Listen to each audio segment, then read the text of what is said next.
My sister accused me of witchcraft to explain why her marriage failed. Growing up, my older sister Emily and I didn't exactly share a close bond. To say we were different would be putting it mildly. Emily was the golden child, the popular, outgoing girl with good grades, plenty of friends, and a reputation that sparkled in both school and the neighborhood. Meanwhile, there was me, the quiet kid who preferred the company of books, video games, and a small circle of equally nerdy friends. We weren't hostile or anything. It's just that we lived in completely different worlds. While Emily was out basking in the spotlight, I was in my room with Brian, Alex, and Matt, my three best friends. We had this game we loved to play. It was a fantasy role-playing game involving wizards, witches, and magical realms. We were obsessed, to the point where it felt like we were living in that world. Emily, of course, noticed. She'd tease me, calling me a weirdo wizard every chance she got. I didn't mind much. For me, it was just harmless fun. When Emily left for college, I barely felt the difference. She got into her dream university, and with it being far away, she had to move out. On the day she left, we exchanged polite goodbyes, but there wasn't much emotion. She was 18, I was 13. I didn't really think much of it. 2 years later, I moved in with my uncle when I was 15, and eventually got into a university at 19. Life moved on. Emily and I didn't cross paths or talk for 11 years. Fast forward to now. I'm 24, living with Brian and Alex in a modest apartment. It's not fancy, but it's home. We're doing all right for ourselves. I work as a software engineer, while Brian and Alex have their own online gigs. We even share a car. Technically, it's mine, but I'm cool with them using it. Life is simple, and honestly, I liked it that way. Then, one random evening, while I was grabbing some food, my phone rang. The number was unknown. I hesitated, but answered anyway. To my shock, it was Emily. Her voice was as bright as I remembered, and after a brief exchange of excitement, she dropped some big news. She was getting married. She invited me to a family gathering at our parents' house to catch up and celebrate. I'm not the social butterfly she is, but I agreed. Family is family, after all. When I got home, I told Brian and Alex about the invite. They weren't thrilled.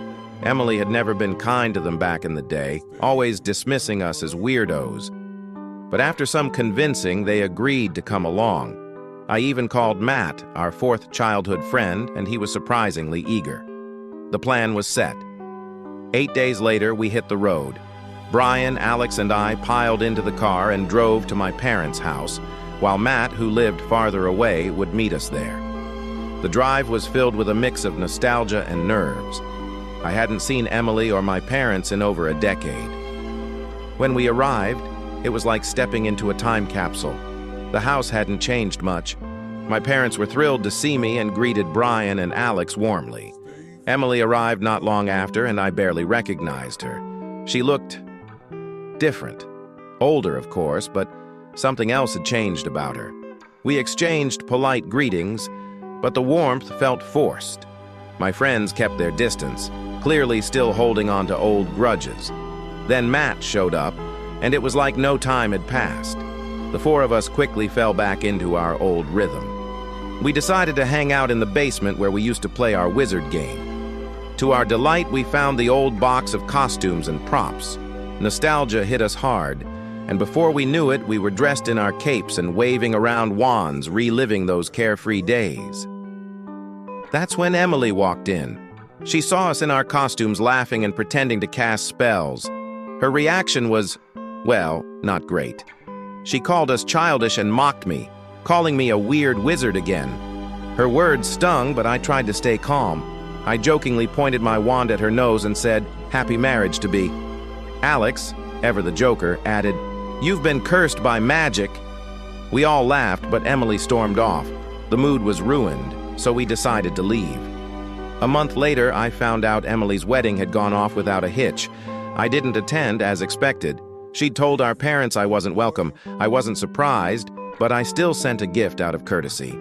I thought that was the end of it. But a few months later, my mom called me, her voice heavy with sadness. She asked me to come over. When I arrived, I found Emily there, looking disheveled and angry. The moment she saw me, she erupted, accusing me of witchcraft and blaming me for her marriage falling apart. She claimed I'd cursed her with my words and childhood games. It was so absurd I didn't know whether to laugh or be angry. My dad pulled her away, and my mom explained that Emily's marriage had ended in divorce. Her husband had left, and she was blaming me for everything. When Emily came back, she doubled down on her accusations. She brought up the wand incident at the gathering, claiming it was a spell. She even dredged up our childhood games as evidence of my dark powers. The worst part? My mom actually asked me if I'd cursed her. I was stunned. How could she even entertain such an idea? I left that day angry and hurt. My friends found the whole thing hilarious when I told them. Brian even joked that Emily's marriage probably failed because of her own bad behavior. That got me thinking. I decided to reach out to her ex-husband to get his side of the story. When I called him, he was polite, but surprised. He told me Emily was reckless, selfish, and inattentive.